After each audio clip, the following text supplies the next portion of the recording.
10:30 বাজে জানাজার টাইম দিছে, 10:30 জানাজা, 10:34 বাজে গেছে, 30:40 বাজে গেছে। কিছু মানুষের এই পরিমাণ অস্থিরতা।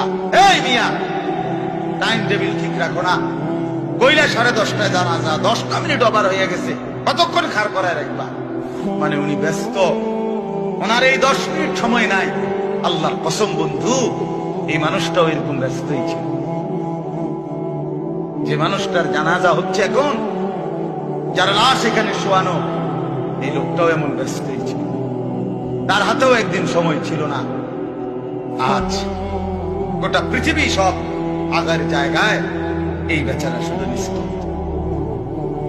চোখের সামনের জলজ্জান্ত মানুষটা স্তব্ধ, আর হাত নড়ে না, পাও নড়ে না, আর চোখ নড়ে না, জিহ্বা।